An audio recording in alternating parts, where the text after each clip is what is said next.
Thank you for tuning in to V News. You're watching the bulletins. Coming up next, we have your top stories. National Assembly Chairman Nguyễn Sinh Hùng asked Hải Dương to focus on industrial development. ASEAN meeting boosts regional cooperation in fighting transboundary haze pollution. Gift show helps promote handicraft products.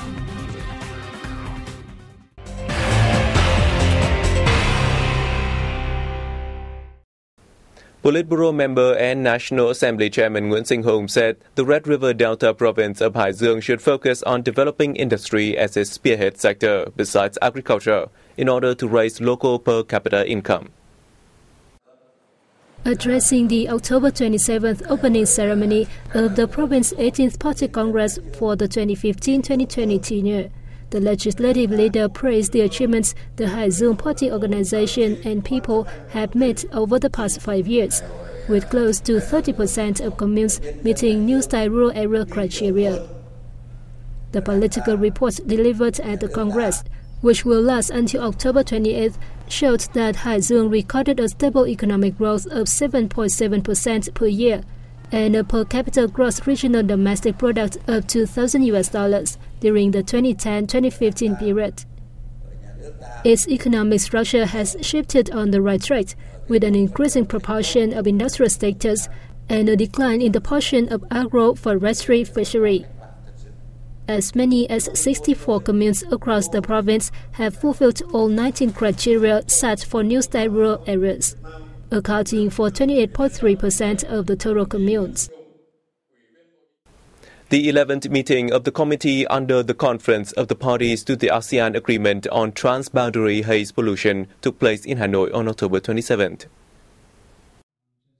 Vice Minister of Agriculture and Rural Development Ha Công Tuấn affirmed forest and forest land management is not only an opportunity but also a challenge to member states in realizing sustainable development goals.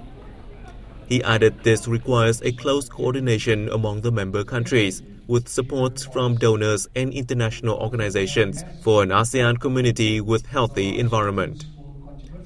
The 11th meeting reviews the implementation of the ASEAN Agreement on Transboundary Haze Pollution, while boosting activities to prevent transboundary haze pollution in the region. The establishment of a coordination center in controlling transboundary haze pollution will also be tabled during the meeting. A seminar was held in Hanoi on October 27 to work out a roadmap for the building of national brand for the food processing industry. The event was co-hosted by the Ministry of Industry and Trade, the Center for the Promotion of Imports from Developing Countries, and the Swiss Federal Department of Economic Affairs. At the seminar, international economists evaluated Vietnam's food processing industry as one of its most potential sectors. The industry has high added value and receives support to boost exports in the coming time, so it is essential to build a roadmap for branding. The seminar was a platform for experts to exchange information and map out goals and plans, as well as linking existing products' names to the national brand. The National Strategy on Food Branding was launched by the Ministry of Industry and Trade at the end of 2014, originating from a demand to build a common and united image for the Vietnamese food processing industry in the global market. The main goal of the program is to establish international recognition of the Vietnamese national brand so as to promote the country's food exports.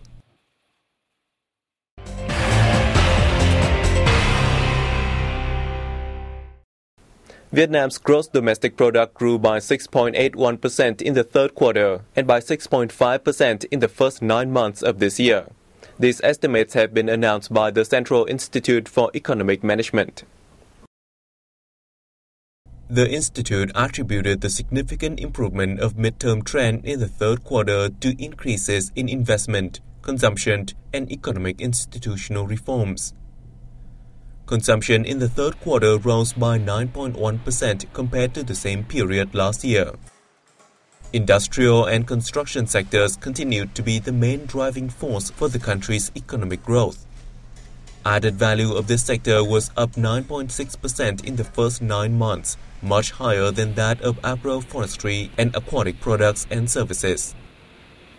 However, it was also noted that despite the recovery, the statistics might not be stable without real reforms. The Institute's research group also revealed that the country's macroeconomic development in the fourth quarter would be affected by several factors, such as an uncertain recovery of world economic growth and a possible interest rate hike by the U.S. Federal Reserve in the fourth quarter. Craft villages have contributed to socio-economic development, job creation, and poverty reduction for rural areas. In a bid to support these villages in promoting their products, various measures have been taken, including organizing gift show and exhibition. Let's take a look. Born in a Hanoi village famous for making tàu he, one of Vietnam's traditional toys, artisan Đặng Văn Hậu has spent 10 years on making these colorful figurines. His products are showcasing at the One Village, One Products Vietnam 2015 exhibition, which opens in Hanoi on October 27th. Making tàu he has a story of more than 300 years in Vietnam. Craftsmen traditionally knit glutinous rice powder, which is dyed with 7 basic colors: green, blue, red, purple, yellow, white and black, and a bamboo stick. Hậu still pursues the traditional way of making tàu he.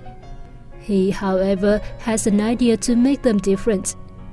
Hậu uses a glass to cover his products and supports it with a wooden base instead of bamboo stick to make them more durable for transportation. I want to introduce to visitors, especially foreign ones, my tàu he as a souvenir. It can be kept for a long time as it is covered by glass, helping preventing dust. One outstanding feature of the product is that it is made by hand without using mold. Customers can order as many as they want, even one product. Coincident with the exhibition, which draws 200 booths of craft villages from Hanoi and other provinces, the Hanoi Gift Show 2015 attracts 600 of handicraft exporters. This is the 5th time the show has been organized in Vietnam, aiming to support handicraft exporters' production establishments from Hanoi and other provinces to promote their products in the world markets. Handicraft is one of the categories which have contributed greatly to the export turnover of Hanoi, with an annual average growth of 8 to 12% between 2011 and 2015. However, the sector is facing fierce competition with the same products from regional countries. Products from regional countries such as Thailand have similarities with ours. Their prices are even lower than ours as they applied advanced technology. We are asking enterprises to improve the quality of their products, reduce production costs, and build their own brand names. 600 importers from 49 countries have been invited to the show. Before the opening day, the organizer received 72 orders worth over $100 million. The event will last until October 30th. The Vietnam Internet Association announced that 10% of the country's social activities will be posted on the Internet by 2017. The target is aimed at contributing to the establishment of the Internet of Things in Vietnam, with key players involving telecom and Internet businesses. The association set a target of offering wideband Internet transmissions to 50 to 60% of households and individuals by 2020, and promoting Internet use in social activities, especially in education, healthcare, and public services. It plans to increase membership by targeting suppliers of telecom, Internet, digital services, and hard and software applications relating to online business. Over the past 5 years, the association has hosted a number of events to protect the rights and interests of online customers and enterprises. The annual Vietnam Internet Day has been held over the past 3 years, and drew public interest thanks to pressing social issues and the state's policies and orientations on information technology application and development. Besides promoting trade activities and Internet socialization strategies, The association has also opened technical training courses to enhance the professional capacity of its members.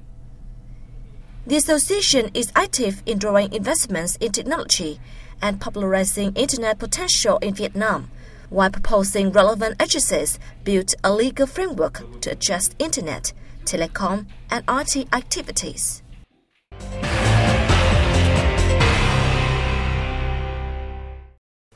The Ministry of Construction and the Hanoi People's Committee has unveiled a master plan for restoring the Co Loa spiral-shaped citadel in the suburban Dong Anh district. Our reporters with more details.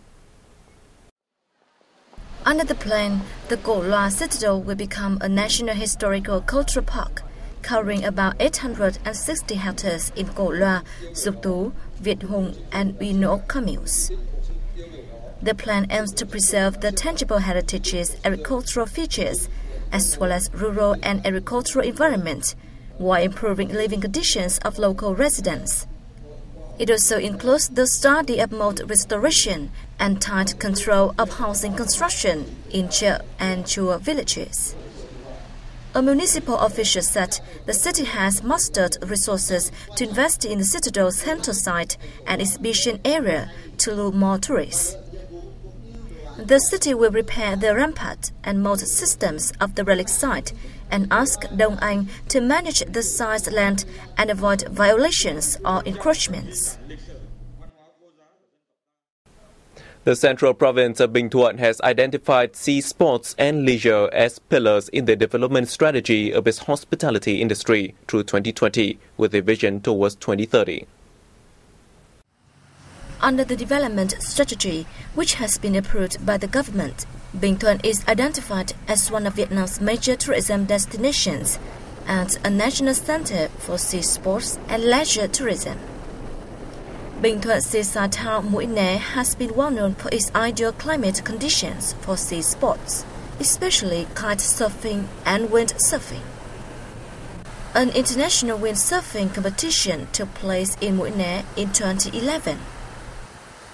Over the past 20 years, the province's tourism has developed rapidly, with hundreds of resorts in seaside town Mũi Né, earning its nickname the capital of resorts. The number of tourists to the province has increased from only 53,000, including 5,000 international visitors in 1999, to over 4 million so far this year, 254,000 of which are international travelers. Tourism revenue has increased from $1.37 million in 1995 to $340 million in 2015, accounting for 7.5% of the province's gross domestic product. Vietnam has been voted as one of the 20 best countries to visit in the world. That is the result of a survey released recently by the U.S. travel magazine Condé Nast Travelers. The annual Reader's Choice Awards of the magazine showed that Vietnam ranks 12th in the list of destinations that travelers want to visit.